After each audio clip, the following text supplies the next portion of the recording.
안녕하십니까. 공무원 한국사의 주병준 선생님입니다. 반갑습니다.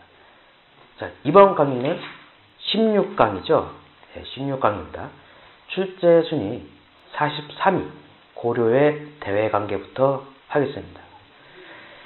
자, 고려시대에는 역대 왕조에 비해서 외적의 침입이 많았죠. 거란족, 또 여진, 또 몽골까지. 그리고 또 있네요. 고려 말 때는 홍건족, 왜구, 이렇게 고려시대에는 외침이 많았다. 하지만 그에 적절하게 대응을 했다는 것이죠. 그래서 거란족의 침략 때는 강력하게 대응을 했고 저항을 했고, 여진족에 대해서는 그 사대 관계를 수용했죠. 또 몽골 같은 경우도 몽골족의 침략에 대해서는 또 강력하게 저항을 했죠.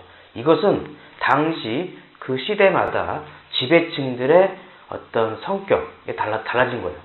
거란족이 침략할 때는 다분히 진취적이고 자주적인 호족이었죠. 호족 세력이 정권을 잡고 있었기 때문에 강력하게 저항을 했고, 그의 반면에 여진족의 침략 때는 여진족의 그런 사대 관계, 사대 요구에 대해서는 당시 권력층이 문벌귀족이죠. 보수적인 문벌귀족이었죠. 신라 계승의식이 강했던. 그래서 당연히 그 여진족의 사대 요구를 수용했죠. 그 다음에는 몽골족이 침략 때는 최씨 정권, 무신 정권이었죠. 그래서 강력하게 저항을 했다. 그래서 지배층의 어떤 성격, 특성에 따라 각각 다르게 반응을 했다라는 것입니다. 자, 먼저 거란과의 관계 초기부터 보시면요. 거란이 처음에 고려 태조 때 낙타를 보내오는 등 친선을 원했죠. 근데 태조는 이 낙타를 만부교로 하는 그 다리에다가 묶어놓고 굶어 죽였죠. 이것을 흔히 만부교 사건이라 부릅니다. 심지어는 그 사신도 유배를 보냈죠. 죄송합니다. 제가 약간 이제 기관지가 안 좋아가지고요. 그 이후에는 또 정종 때는요, 청천강 이북에 성을 축조했다. 그리고 거란족의 침략에 대비하기 위해서 광군 30만 군을 육성하기도 했습니다. 이렇게 고려태조와 정종은 나름대로 북진 정책이죠. 북진 정책을 추진했기 때문에 거란과의 어떤 친선을 거부했다. 그러다 결국 이제 거란족이 3번 쳐들어옵니다. 1차, 2차, 3차 이렇게 3번 침략을 하게 되는데, 1차 침입이죠. 배경, 고려가 송과 친선관계를 유지하자. 즉 뭐냐면 이제 고려가 거란을 무시하고 송나라만 이렇게 교류하니까 거란족이 이것에 불만이 많았던 것이죠. 그래서 소소년과 80만 군이 침략을 했다. 993년이죠. 이때 주전론과 할지를 대립하게 돼요. 주전론은 싸우자. 야, 어떻게 우리가 저 거란족에 굴복할 수 있겠냐? 두려울 게 없다. 반면에 할지로는 할지, 분할한다. 지, 땅을 분할한다. 그냥 우리 평화를 위해서 그냥 저들이 원하는 땅을 떼어주자. 그런 입장이에요. 이때 결국 서희가 결국 이 소소년과 만나게 되죠. 그 결과. 그래가지고 소소년과 외교 담판을 짓습니다. 이때 서희는 이 소소년의 말을 반박을 하면서 어떤 고려를 계승한 나라다. 오히려 너희들이 고려를 침범한 것이다. 그래서 오히려 땅을 받았죠. 그러니 땅을 준다면 우리가 너희들과 친하게 지낼 것이다. 우리는 그동안 죄송합니다. 여진족에 대해서 방해를 했기 때문에 그런 것이다. 우리는 볼 뜻이 없다.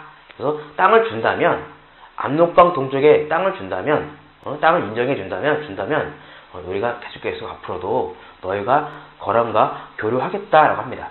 그러니까 할 말이 없죠. 그래서 결국 이 외교담판으로 소소령은 강동 6주를 주게 됩니다. 그 결과 고려 영토가 압록강까지 확대됩니다. 또 거란의 요호를 사용하기로 결정해서 결국 거란군이 철수하죠. 그러나 또 2차 침략이 또 일어납니다. 배경은 목종을 폐해시킨 강조의 정변이 일어납니다. 1009년이죠. 이 강조는 이제 그 당시 권력자가 천추태후예요. 천추태후와 김치향이 있었는데 그 천추태후와 김치향이 이제 불륜관계였어요.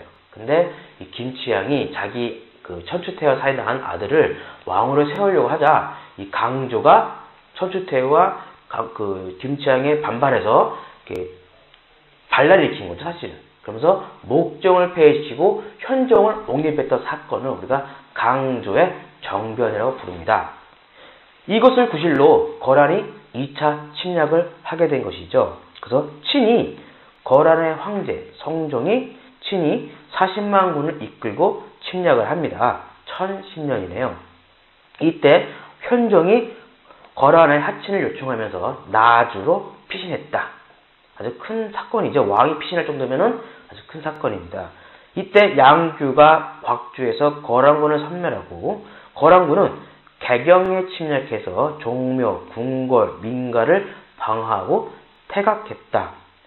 퇴각한 이유는 이때 현종이 이제 어쩔 수 없이 친조하겠다. 앞으로 거란에게 친조를 하겠다는 그걸 제안을 합니다. 그래서 거란이 알았다. 진작 그럴 것이지 이러면서 결국 철수하게 된 것이죠. 자, 3차 침략 볼까요? 자, 원인은 강동 육주 반환을 요구했는데 거절당합니다. 누가? 거란이. 그러자 이제 소배학과 10만 군이 침략을 한 것이죠. 1018년입니다. 1018년. 예. 물론 그 직전에 김훈과 최질의 반란도 있었어요. 김훈과 최질의 반란 1014년. 이것은요 고려 최초의 무신정변이라고 부릅니다. 뭐 이렇게 이것도 알아두시고요. 이때 강감찬이 규주에서 거란군을 섬멸하죠. 1019년. 그 결과 아무튼 이렇게 1차, 2차, 3차 거란의 침략을 막습니다. 그래서 막은 다음에 개경 외곽에다가 나성을 짓고요. 또 거란과의 국교를 회복했다. 그리고 삭주, 영흥, 안면 등을 잇는 천리장성을 축조했고요. 그래서 1055년에 압록강에서 도론포에 이르는 천리장성을 완성했다. 그래서 이제 고려의 영토가 어디까지 확장돼요? 고려 초기 때는 어디까지? 고려 초기 때는 청천강에서 영문만까지였죠. 근데 더 올라가는 거죠. 그래서 압록강에서 도련포까지였다. 또한 고려, 송, 요나라는 거란입니다. 거란의 세력 균형을 유지할 수 있었다입니다. 자, 두 번째, 여진과의 관계 초기. 여진은 고려를 부모의 나라라고 하여 되게 공손했죠. 공손히 자세를 취했습니다. 그러다가 여진족 중에 완颜부가 있어요. 완颜부가 추장이었던 우야소가 전주성을 침략합니다. 자꾸 그 여진족이 우리 국경성을 자꾸 침범을 하였어요. 그러자 자꾸 근데 번번은 우리가 이기지 못하는 거야. 그래서 윤관이 우리가 지는 이유가 봤더니 여진족이 기병이 강하다. 우리도 기병을 육성하자라고 하면서 이때 특수부대가 만들어집니다. 그것이 별무반이죠. 그래서 별무반은 3개로 구성되어 있죠. 신기군, 신보군, 항마군 3개로 구성되어 있고요. 특히 항마군 같은 경우는 승병이에요. 승병. 옛날에는요. 이 승려도 어떤 군사적인 이직을 담당했어요. 예, 예전에는 그랬습니다. 뭐 나중에 임진왜란 때도 뭐 사명대사, 뭐 서산대사, 이렇게 승병들도 이런 의병 일으키잖아요. 그러니까 예전에는 이렇게 승려들도요. 그 기도만 한 것이 아니라 이렇게 무예도 똑같다 그래요. 뭐 소림사 그래 있는 게 아니죠. 소림사가. 아무튼 항마군도 있었다. 특징 문무양반과 백정, 농민이죠. 주축을 이루고 상인과 노비도 참가했대요. 그래서 윤관의 지휘 아래 별무반이 여진족을 평정하고 동북 구성을 축조합니다. 1108년이죠. 이때 바로 1년 만에 1년 좀 지나서 여진족에게 다시 이 동북 구성을 결국 허락합니다. 다시 돌려준 거예요. 그죠? 교재에 잘못되어 있네요. 팔성이 아니라 구성이죠. 예. 못하네요. 다시 이제 어떤 여러 가지 이유로 동북 구성을 다시 돌려줬다. 금가의 4대 관계 원인. 이때 돌려준 다음입니다. 돌려준 다음에 이때 아구타라는 사람이 등장해요. 아구타가 여진족을 통일하고 금을 세웁니다. 1115년. 그때 금이 고려의 구신관계를 요구했고 더군다나 그 당시 최강국이었던 요나라를 멸망시킵니다. 1125년. 그래서 요나라가 멸망하죠. 그래서 하복지방을 차지하게 되죠. 그죠? 아니 하복지방까지 내려가게 되죠. 이렇게 뒤쪽으로 내려오게 된다. 그러면서 결국 이제 금의 세력이 강해지자 결국 이자겸을 비롯한 이 보수적인 문벌 귀족들이 결국 금의 4대 요구를 승복을 합니다. 수용을 합니다. 그 결과 금과 군신관계를 맺음으로써 북진 정책이 좌절되었다. 이는 고구려 계승의식이 퇴보하고 신라 계승의식이 대두했다라는 것을 알 수가 있습니다. 자, 세 번째, 몽골과의 관계 초기 때 볼까요? 자, 징기스칸이 등장해서 이 중앙아시아가 아니고 몽골 초원이죠. 그 초원에서 몽골 제국이 등장합니다. 그러면서 이들이 세계 제국을 건설하죠. 그러면서 이제 강동성 전투에서 우리가 처음으로 몽골과 처음으로 접촉을 합니다. 강동성 전투예요. 강동성 전투. 이것은 이제 거란족이 이제 남아있던 거란족 잔당들을 소탕하는 과정에서 만나게 됐던 몽골족을 만나게 됐던 전투였죠. 그 이후에 몽골이 고려에게 지나치게 공물을 요구합니다. 그죠? 이때 마침 몽골 사신이었던 저고요, 제구요라고 그러죠. 저고요가 고려에 왔다가 돌아가는 길에 피살돼요. 1225년입니다. 이 몽골은 이 저고요 피살 사건을 구실로 침략을 시작합니다. 물론 우리가 고려가 죽였다고는 볼 수 없죠. 사실은. 근데 아무튼 몽골은 이것을 이제 고려인의 소행이라고 보고 침략을 시작하죠. 1차 침략입니다. 1231년 살리타의 지휘 아래 침략을 했고 박서가 귀주에서 저항을 했습니다. 하지만 이때 대구 부인사가 소실되었죠. 그러다 최씨 정권이 이제 강화도를 촌다합니다. 1232년. 그죠? 1차 침략 다음에 강화도 천도예요. 앞에 거란도 그렇고 금나라도 그렇고 몽골도 그렇고 이 전쟁사가 있다 그러면 일단 과정이 중요합니다. 항상 과정을 물어볼 수 있어요. 그죠? 그러니까 임진왜란도 마찬가지고. 그러니까 모든 특히 전쟁 같은 경우는요, 전투나 전쟁은 항상 과정을 좀 순서 정도는 알아둬라. 뭐 세세하게 알 필요 없지만 큼직큼직한 전투나 이런 거는 외워둬라. 그러니까 전후 관계를 잘 파악하시라는 겁니다. 아무튼 1232년에 최씨 정권이 강화도로 천도합니다. 그 다음에 2차 침략이 일어나는 거죠. 김윤우가 처인성에서 부국민과 함께 저항을 했고 살리타를 사살합니다. 3차, 4차, 5차 이렇게 계속해서 몽골을 침략하게 되죠. 그러면서 이 최씨 정권도 바뀌고요. 네. 몽골족이 침략할 무렵에는 그 당시 권력자는 누구라고요? 최씨 정권. 더 정확히 말하면 최우입니다. 최충원 아들 최우. 자, 이때 강화도에서 8만 대장경을 조판했다.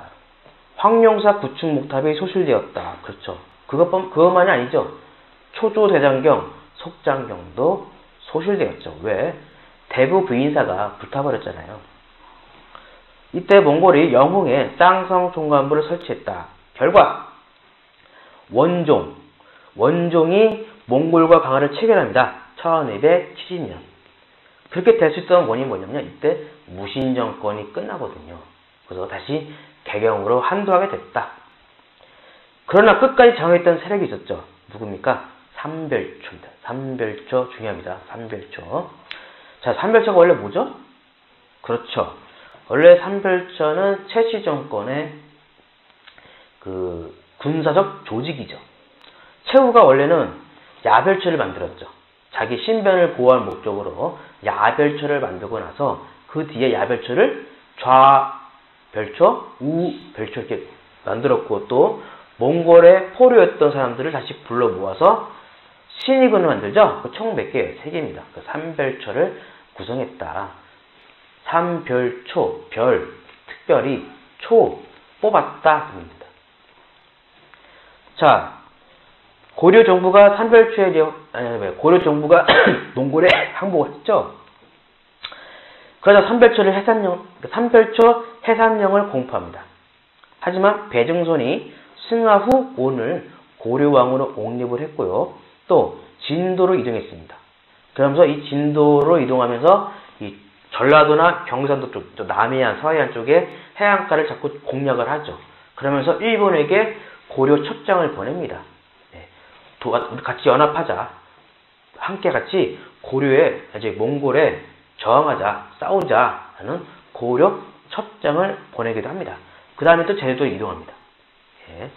그 교재에는 그게 나왔지만은 진도가 정확해요. 진도로 이동한 다음에 진도에서 이렇게 해안가를 공략을 하면서 일본에 고려 첩장을 보냈습니다. 물론 잘 안 됐어요.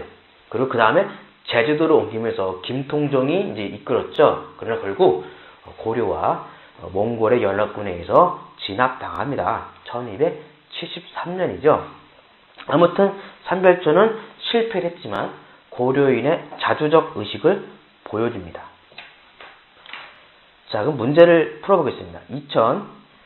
2007년도 국가지 볼까요? 다음 자료에 밑줄 친 새로운 군대의 활약으로 나타난 사실은 신이 오랑캐에게 패한 것은 그들은 기병인데 우리는 보병이라 대적할 수 없었기 때문이었습니다. 이에 왕에게 건의하여 새로운 군대를 편성했다. 새로운 군대가 밑줄 친 거죠. 자, 그럼 문무상관, 이서, 상인, 농민들 가운데 말을 가진 자는 신기군을 삼고 과거에 합격하지 못한 20살 이상 남자들 중에 말이 없는 자는 모두 신보군에 속하게 했다. 또 승려를 뽑아서 항마군으로 삼았다. 고려사 전료, 편년제, 그죠? 신하의 입장이 더 강하게 들어갔다. 그죠? 자, 그러면 이게 뭡니까? 이게 새로운 군대는 별무반이죠. 별무반. 그럼 여기서 신은 맨 앞에 있는 신이 오랑캐 할 때 신은 누구입니까? 윤관이겠죠? 아무튼 문제는 별무반을 물어보는 거예요. 1번 귀주에서 거란군을 격퇴하였다.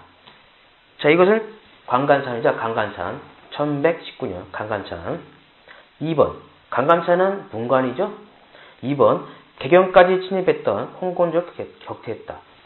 홍건조를 격퇴한 사실은 고려 말기 때입니다. 그래서 이성계, 최영, 정세훈 이런 거죠. 하나 더 알아두세요. 이 홍건조의 침략으로 당시 왕이 누굽니까? 공민왕인데 1362년인데 이 공민왕이 안동까지 피난 가기도 했습니다. 네. 이런 것도 잘 알아두세요. 그러니까 왕이 어디로 피신 갔는 것도 알아둬야 돼요. 임진왜란 때는 선조가 우주를 피신 갔다. 공민왕은 안동으로 갔다. 현종은 나주로 갔다. 근데 근현대사에서는 고종이 러시아 공사관으로 피신 갔다. 아간 파천. 네. 또 이갈의 난으로 인조가 한양을 떠났다. 이런 거. 피신 갔다. 한양에서 피신 갔다. 이런 거. 병자호란 때 인조가 남한산성으로 피신 갔다. 이런 거. 원래 강화도로 가려고 그랬죠. 원래는. 근데 못 간 거죠. 병자호란 때. 자, 3번. 처인성에서 몽골군의 공격을 막아냈다. 이거는 김윤우죠. 그래서 1232년이죠. 자, 4번. 여진족을 물리치고 동북지방에 부성을 쌓았다. 이게 정답이네요. 4번입니다. 자, 그 다음요. 출제 순위 44. 사림의 등장. 자, 사림의 등장. 먼저 훈구파, 사림파 비교하는 표가 나와 있죠? 그걸 꼭 알아두시기 바랍니다. 자, 훈구파는 주로 간단히 말씀드리자면 훈구파는 혁명파 사대부의 후예로서 세조 집권 이후 공신, 외척 세력입니다. 그리고 대지주였고 중앙집권 체제를 지향했다. 부국강병을 추진했다. 성량 이외에도 부국강병을 위한다면 도교, 불교, 과학도 포용했다. 하지만 반면 사림은 온건파 사대부의 후예로서 주로 지방에 숨어 지내면서 성리학만 연구했다. 다른 학문은 이단시했다. 그리고 중소지주청이었다. 그러다가 성종 때 중앙정계에 진출하면서 주로 3사와 같은 언론직에 진출했다. 그래서 후흥부의 비리를 비판했다. 그들은 왕도 정치, 향촌 자치를 주장했다. 뭐 이런 거 정도. 예. 자, 사림의 등장. 배경, 성종 때 흥부를 견제하기 위해 김종직을 비롯한 영남사림을 기용하죠. 그러자 사림이 전랑과 3사에 진출해 흥부의 독주를 비판했다. 그럼 결국 그 결과 사화가 일어납니다. 몇 번? 4번. 자, 무오갑자 기묘을사. 무오갑자 기묘을사죠. 예.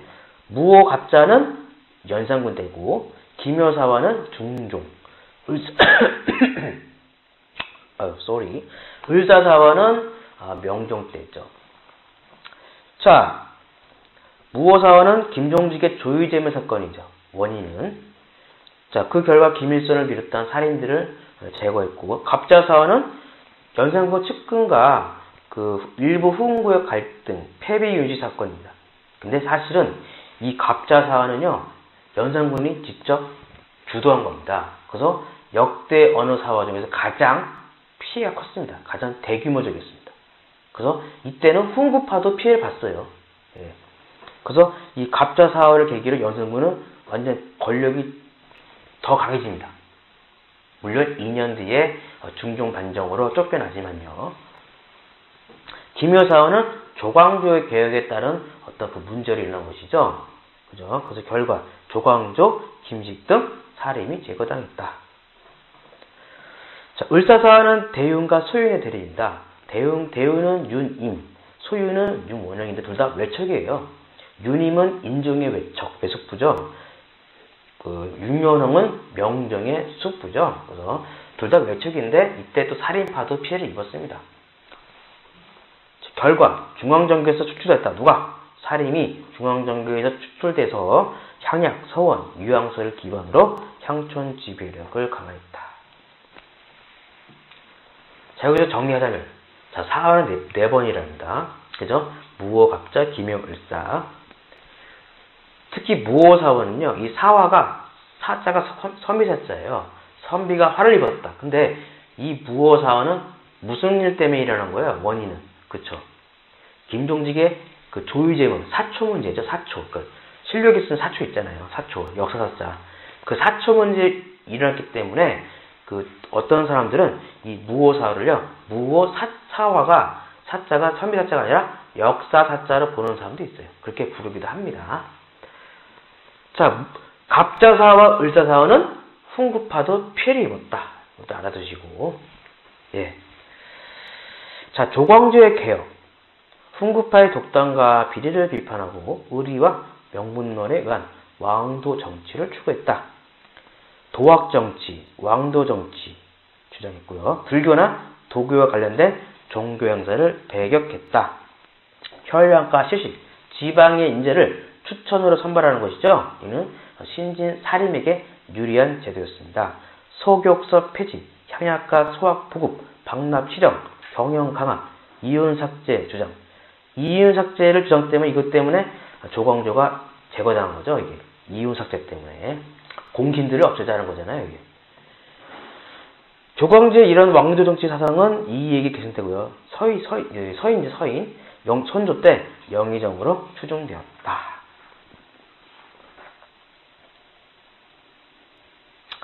그러면 하나를 풀어보겠습니다. 문제를 하나 풀어볼게요. 2005년도 풀어볼까요? 2005년도 국가직. 다음 자료에서 언급하는 조선 중기의 정치 세력에 대한 설명으로 옳은 것을 보기에서 모두 고르면 혈량가를 실시했다. 불교나 도교에 관련된 종교 행사를 폐지했다. 향약을 전국적으로 시행했다. 이런 내용이네요. 그러면 아하, 이거는 살인파구나. 정확히 말하면 누구예요? 조광조죠.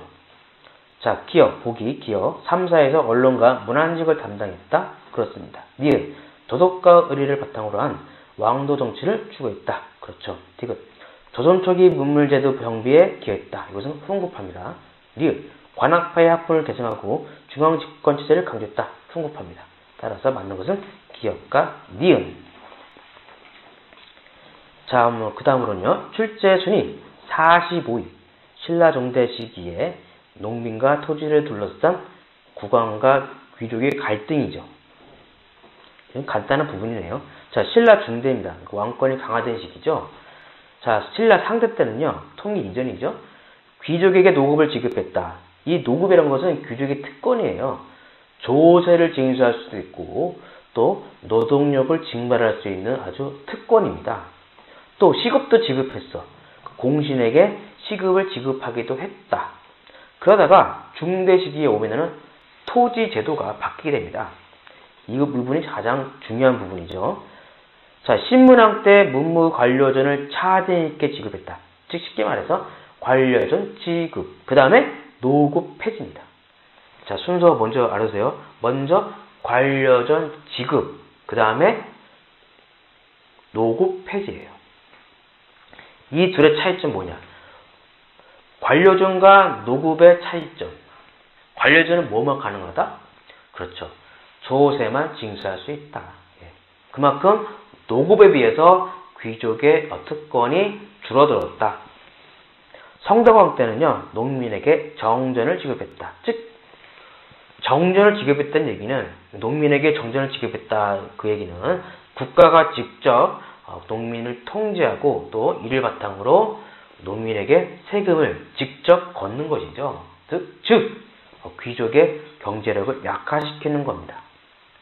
그러다가 경덕왕 때 귀족들의 어떤 반발로 요구에 따라 노급이 부활됩니다. 757년이죠. 또 관료전이 없어집니다. 다시 그 얘기는 뭐냐? 노급 부활, 관료전 폐지, 즉 뭐냐? 귀족의 경제력이 다시 상승했다. 그러면서 신라 하대가 시작되죠. 그러면서 진골 귀족 간의 왕위 쟁탈도 이어진 겁니다. 이렇게 왕위 쟁탈을 했을 정도로 그만큼 이미 그 전부터 이 귀족의 경제력이 막강했다라는 것을 알 수가 있어요. 따라서 이 시기에는 국왕과 귀족 사이에 토지와 농민을 둘러싸고 갈등이 많았다. 신라 하대 때 진골 귀족의 생활, 신당서에 보면 노비가 3,000명이 넘었다고 그래요. 또 대토지를 변경, 금입택의 거주, 금, 아주 화려했던 호화로운 주택이죠. 금입택에 거주했다. 또 어떤 학자들은요, 금입택을 보고 이런 말을 해요. 당시 뭐라고 그래요? 사유재산이다 이게. 그러니까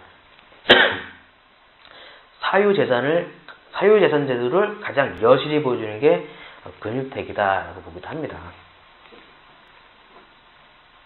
농민층의 몰락, 유망민의 증가로 이어지죠. 자, 문제를 풀어볼게요. 자, 2008년도 지방지 문제입니다. 통일신라 시대의 토지제도와 관련된 설명으로 옳지 않은 것. 1번 경덕원 16년 노급제도의 부활은 귀족의 권한이 강화되었음을 의미한다. 그렇습니다. 그렇죠. 2번 신문왕 7년에 지급된 문무관료전은 조용조 수치가 가능한 토지였다. 진흥원 7년은요 687년이죠. 이건 틀린 말이죠. 관료전은 뭐만 가능했어요? 앞에 있는 조, 그러니까 조세만 징수할 수 있는 거죠. 답은 2번입니다. 3번 성덕왕 21년에 지급된 정전은 일반 백성을 대상으로 했다. 그렇습니다. 4번 신문왕 때 관료전을 지급한 것은 왕권 강화 정책의 일환이다. 그렇죠. 맞습니다. 답은 2번이네요. 뭐 시간이 조금 더 있으니까요. 하나 더 해볼게요. 자, 출제 순위 46위 전시가 제도. 고려의 대표적인 토지 제도죠. 전시과. 자, 계열을 보면요. 의미. 국가에 봉사하는 대가로 관료에게 토지를 지급했다. 모함으로 준 거예요. 그렇죠. 전지와 시지. 그래서 전시가라고 그런 거예요. 18등급 나눴다. 수조권만 지급했다. 그죠? 세금만 지급할 수 있는 거죠. 조세만 징수할 수 있는 거죠. 토지를 받은 자가 죽거나 퇴직할 경우에는 반납한다. 근데 예외가 있다고 그러죠. 그죠? 공음전 이런 거는 세습이 허용됐죠. 수조권이란 무엇인가? 지급받은 토지에서 조세를 징수할 수 있는 권리다. 소유권과는 다르다. 자, 과정, 역분전, 시정전시가, 개정전시가, 경정전시가 각각의 전시가의 특징은 반드시 알아두셔야 됩니다. 네, 이거 잘 나오는 부분이니까요. 역분전은 뭐 잘 안 나오는데 고를 태조 때 공로와 성향에 따라 지급했다. 농공 행상의 성격이 강했다. 그죠? 시정 전시가부터 이제 본격적으로 이제 전시가가 등장하는데요. 경종 때입니다. 976년. 인품과 간품을 고려하여 토지를 지급했다. 토지를 지급했다. 전직과 현직 모두에게 지급했다. 여기서 중요시되는 것은 인품입니다. 근데 인품이라는 것은요, 되게 주관적이죠. 그래서 이 시정전시가는 아무래도 객관성보다는 되게 주관적인 면이 강했다라고 평가받습니다. 그러다가 이제 개정전시가, 목종 때네요. 998년. 인품을 배제하고 관품만 고려해서 토지를 지급했다. 즉, 보다 객관적인 어떤 지급 기준을 마련한 것이죠. 더군다나 이때 18등급으로 이제 완성합니다. 전현직 모두에게 지급. 무신에 대한 차별 대우가 심했다. 무신에 대한 차별 대우가 심했다. 그죠? 같은 품이라도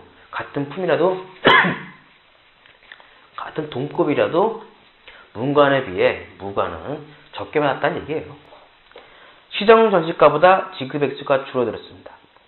자, 문종 때는요, 경전 전시가가 이루어집니다. 1076년. 관품만 고려했다. 현직에만 줬다. 그죠? 토지가 부족해지자 이제는 전직 빼고 이제 현직 관리에게만 지급했다. 현직 관리에게만 지급했다. 그리고 지급 액수가 감소했다. 무신에 대한 차별 대우가 시정되었다. 한외과가 소멸되었다도 있습니다.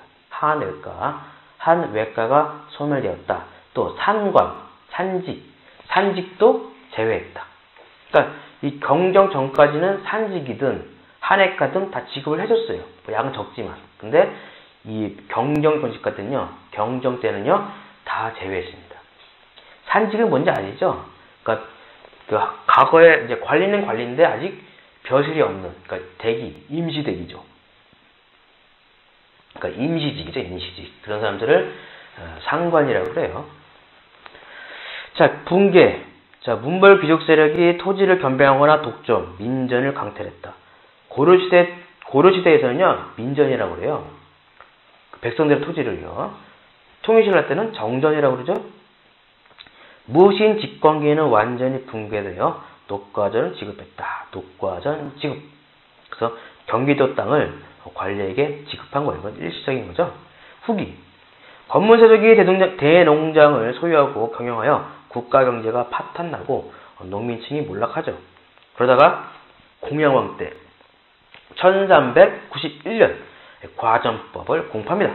국가의 토지를 몰수하고 신진사대부에게 토지를 지급했다라고 합니다. 자, 종류. 이건 다 아시죠? 공음전, 과전, 한인전, 구분전, 군인전, 공회전, 여장전, 사원전, 민전, 다 아시잖아요. 근데 가장 이제 좀 알아둘 것은 공음전이죠. 5품 이상의 관료에게 지급했다. 세습 가능. 음서제와 함께 귀족의 특권이었다. 한인전은 한란이에요. 그래서 유품 이하 하급 관리의 자제로서 관리가 되지 못한 자제에게 지급했다. 관인 신분 유지의 목적입니다. 구분전은 구분, 입구자죠. 입에 풀칠하라. 이렇게 외우면 돼요. 구분전, 입구자에 나눌 분자. 그러니까 입에 풀칠해. 누가? 하급 관리와 군인의 유가족. 그죠? 생계를 유지하기 위해서입니다. 민전은요, 농민의 토지입니다. 그래서 매매, 상속, 기증, 임대가 가능한 사유지였다. 그러면서 국가의 몇 프로? 10분의 1을 냈다는 겁니다. 납부했다. 그러니까 우리가 이렇게 알면 돼요. 간단히 말하면 국가에서 관리에게 땅을 주죠. 그걸 뭐라고 그래요? 과전이라고 그러죠. 그러면 이 과전은 뭐냐? 소유권이 아닙니다. 이건 누구 거냐면 민전이에요. 민전입니다. 그걸 대신 준 거예요. 그래서 이 관리가 국가를 대신해서 수확량이 10분의 1을 거둔 거예요. 네. 그게 수조권이잖아. 그죠? 또 하나 더 제가 말씀드린 게 뭐냐면, 이, 농민이 토지가 있는 경우랑 없는 경우에 세금 납부액이 달라집니다. 자, 잘 들으세요. 조세에서 말씀드린 조세에서 만약에 또 농민이 자기 땅이 있어. 그러니까 자기 땅이 있는 농민이야. 그러면 바로 국가나 내겠죠. 관리나. 그죠? 몇 프로? 10분의 1. 그죠? 수확량의 10분의 1입니다. 근데 만약에 땅이 없는 농민일 경우에는 어떡하냐? 만약에 귀족의 어떤 관리나 기조 이런 게 사유지를 만약에 빌려서 농사졌다. 다시 한번요. 귀족의 사유지를 빌려서 농사짓는 경우도 있잖아요. 그죠? 그때는 그 귀족한테 지대를 납부하겠죠. 빌렸으니까 지대. 그래서 2분의 1입니다. 2분의 1. 또 그렇지 않은 경우도 있죠. 또 저는 귀족의 사유지가 아니라 땅은 없는데 국유지나 공유지를 빌려갈 수도 있죠.